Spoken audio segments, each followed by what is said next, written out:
మేడిపల్లి స్వాతి హత్య కేసులో భారీ ట్విస్ట్. భార్య హత్య కేసులో మహేందర్ మాట మార్చేశాడు. స్వాతే ఆత్మహత్య చేసుకుందని కొత్త నాటకం ఆడుతున్నాడు. భయంతోనే ముక్కలు చేశాను అంటూ చెప్తున్నాడు. నిందితుడి మాటలు పోలీసుల్ని నమ్మటంలే. కేసులో పోస్ట్మార్టం రిపోర్టు కోసం ఎదురు చూపులు చూస్తా ఉన్నారు. ఇప్పటికీ స్వాతి మిగిలిన శరీర భాగాలు దొరకలేదు. మేడిపల్లిలో సంచలనం సృష్టించిన భార్య హత్య కేసులో ఇప్పుడు కొత్తగా ఇంకొక ట్విస్ట్ బయటకు వస్తుంది.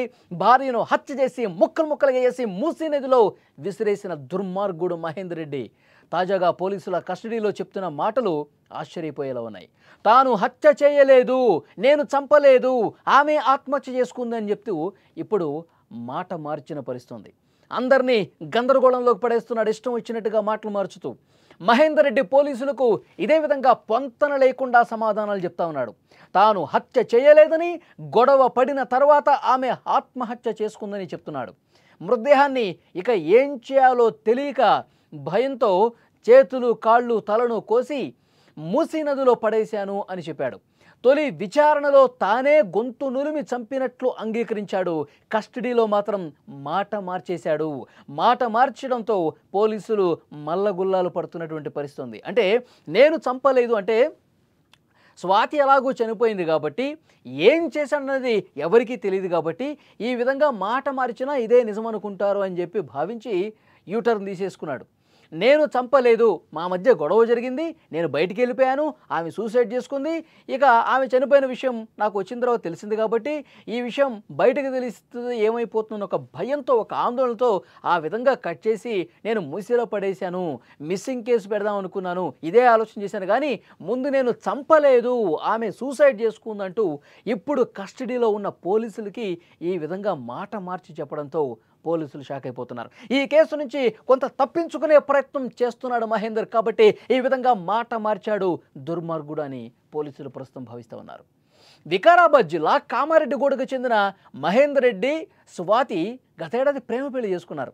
వీళ్ళకి మధ్యలో మొదట్లో అంతా బాగానే జరిగింది. ఈ ఘటన జరగకముందు కూడా కొన్ని రోజులు బాగానే ఉన్నారు. అప్పుడప్పుడు గొడవలు జరుగుతూ ఉండే కానీ కొంత సవ్యంగానే ఉంది. ఆ తర్వాత అనుమానాలు పెంచుకోవడం స్టార్ట్ చేశాడు. అనుమానాలు ఎక్కువైపోయి స్వాతి గర్భవతి అయినప్పుడు అనుమానంతో ఒకసారి అబార్షన్ చేయించాడు. కాల్ సెంటర్లో తర్వాత అబార్షన్ అయిపోయిన తర్వాత హైదరాబాద్కు వచ్చారు. హైదరాబాద్ షిఫ్ట్ అయిపోయారు. ఇతనేమో ర్యాపిడోలో పనిచేస్తూ ఉన్నాడు, అవేమో కాల్ సెంటర్లో పనిచేస్తుంది. రెండోసారి గర్భం దాల్చడంతో అనుమానం ఇంకా పెంచుకున్నాడు. మరింత అనుమానంతో తనతో పాటు కుటుంబ పరువు తీసి మనశ్శాంతి లేకుండా చేస్తోంది అని చంపాలనుకున్నాడు.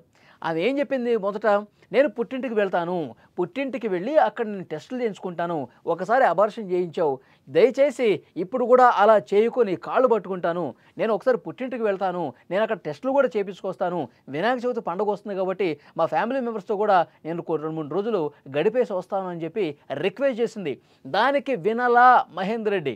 నువ్వు వద్దు, నేను చెప్పినట్టు నువ్వు ఇక్కడే ఉండు, ఇక్కడ టెస్టులు ఎంచుకో, నువ్వు వెళ్ళొద్దు, నీ కాల్ సెంటర్ జాబ్ కూడా నువ్వు మానేసేయి. ఈ విధంగా అనుమానం పెనుభూతం అయిపోయి తన ఇంట్లో వాళ్ళకి కలవనీయలేదు, ఎక్కడికి టెస్టులు చేయించుకోవడానికి పంపించలేదు, నువ్వు ఇంట్లోనే ఉండు, అడుగు బయట పెడితే చంపేస్తానని బెదిరించాడు. ఈ విధంగా తీవ్రమైనటువంటి గొడవలు జరిగినాయి. తర్వాత ఏం చేశాడంటే గొంతు పీసికి చంపేశాడు.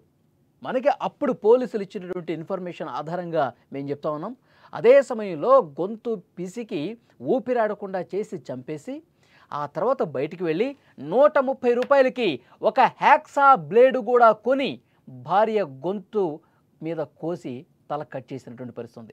ఆ తర్వాత శరీరాన్ని కూడా ముక్కలు ముక్కలుగా చేసి ఆ ముక్కల్ని ఒక కవర్లో 2-3 బ్లాక్ కవర్స్ ముందే తెచ్చిపెట్టుకున్నాడు. ఆ కవర్లలో కాళ్ళు చేతులు ఒక దగ్గర, మొండెం ఒక చోట, తర్వాత తల ఒక చోట, మొత్తం 3 బ్యాగుల్లో కుక్కేశాడు. తర్వాత ఒకదాని తర్వాత ఒకటి ఆ కవర్స్ని తీసుకొని అర్ధరాత్రి సమయంలో మూసీ నదిలో పడేశాడు. ఇప్పుడు మాత్రం తాను హత్య చేయలేదని చెప్తా ఉన్నాడు. ఒక్కసారి విజువల్స్లో సీసీ ఫుటేజ్లో కూడా మీరు చూడొచ్చు తను ఏ విధంగా ఒక బ్లాక్ కవర్స్ని తీసుకువెళ్తా ఉన్నాడు, ఏ విధంగా ఒక బ్యాగ్ తీసుకొని అర్ధరాత్రి సమయంలో ఇంటి నుంచి వెళ్తా ఉన్నాడు మీరు చూస్తూ ఉన్నారు. దీన్నే నిర్ధారించుకున్నారు పోలీసులు ఇన్వెస్టిగేషన్లో. అర్ధరాత్రి సమయంలో ముక్కలు ముక్కలుగా కట్ చేసిన బ్యాగులో ఇదే విధంగా తీసుకుపోతా ఉన్నాడు, మూసీ నదిలో పడేశాడు ఆ బ్యాగులను కూడా పోలీసులు ఇన్వెస్టిగేషన్లో ఆల్రెడీ తేల్చారు. మొదట ఒప్పుకున్నాడు కూడా. ఇప్పుడు కస్టడీకి తీసుకున్న తర్వాత నేను చంపలేదు, నేను ముక్కలు కట్ చేశాను కానీ అంతకుముందు నేను చంపలేదు, ఆమె సూసైడ్ చేసుకుందని ఇప్పుడు మాట మార్చిన పరిస్థితి. ఆ దుర్మార్గుణ్ణి మీరు స్క్రీన్ మీద కూడా చూస్తూ ఉన్నారు. ఏమీ తెలియని అమాయకుల్లాగా ఏ విధంగా కూర్చున్నాడు కూడా మీరు స్క్రీన్ మీద చూస్తున్నారు. ఇప్పుడు పూర్తిగా మొత్తం మార్చేస్తూ ఉన్నాడు. పోలీసుల వాళ్ళు కూడా పూర్తిగా అంటే ఈ కేసుని డైవర్ట్ చేసే దాంట్లో భాగంగా ఈ విధంగా మాట మారుస్తున్నటువంటి పరిస్థితి ఉంది. పోలీసులు ఆశ్చర్యపోతూ ఉన్నారు, ఎందుకు ఈ విధంగా వీడు చేస్తూ ఉన్నాడు, కేసు నుంచి తప్పించుకునే ప్రయత్నంలో భాగంగా ఈ విధంగా చెప్తా ఉన్నాడని పోలీసులు కూడా అర్థమైపోయింది. అతని మాటల్ని పోలీసులు ఎక్కడా కూడా నమ్మటం లేదు. ఎందుకు అంటే అతని మాటలు ఎందుకు నమ్మట్లేదు, అతను తత్రపాటుకు గురవుతున్నాడు. ఏదో ఒకటి చెప్పేసి కేసు నుంచి బయటపడాలనుకుంటా ఉన్నాడు. మృతదేహాన్ని ముక్కలు చేసేంత ధైర్యం ఉన్నవాడు ఆత్మహత్య చేసుకున్న తర్వాత ఎందుకు అంతలా భయపడతాడు? నిందితుడు చెప్తున్న మాటలు పూర్తిగా అబద్ధం అని తేల్చేశారు. పోస్ట్ మార్టం రిపోర్టు కోసం ఇప్పుడు వెయిట్ చేస్తూ ఉన్నారు. పోలీసులు మృతురాలి మొండానికి శవ పరీక్ష చేయించారు. ఈ రిపోర్టు వచ్చిన తర్వాతే ఆమెను చంపారా లేక ఆమె ఆత్మహత్య చేసుకుందా అని తెలుస్తుంది. రిపోర్టు చేతికి అందటానికి ఇంకొంత సమయం పడుతున్నట్టుగా తెలుస్తోంది. మూసీ నదిలో విసిరేసిన శరీర భాగాలు ఏవైతే ఉన్నాయో అవి ఇంకా దొరకలా. ఈ కేసులో పోస్ట్ మార్టం నివేదిక ఇంకా కీలకం కాబోతోంది. ఆ రిపోర్ట్ వచ్చిన తర్వాత ఇప్పుడు ఇతను మాట మారుస్తూ ఉన్నాడు కదా, నేను చంపలేదు, మరి చంపాడా లేదన్నది కూడా ఆ రిపోర్ట్ తెలుస్తుంది. ఆమె ఏ విధంగా చనిపోయింది, గొంతు మీద చెయ్యి పెట్టి లేకపోతే ఇంకొక ఏదైనా వస్తువు పెట్టి బలంగా అదిమి గొంతు పిసికి ఊపిరాడకుండా చేసి చంపాడు అన్నది కూడా ఉంది.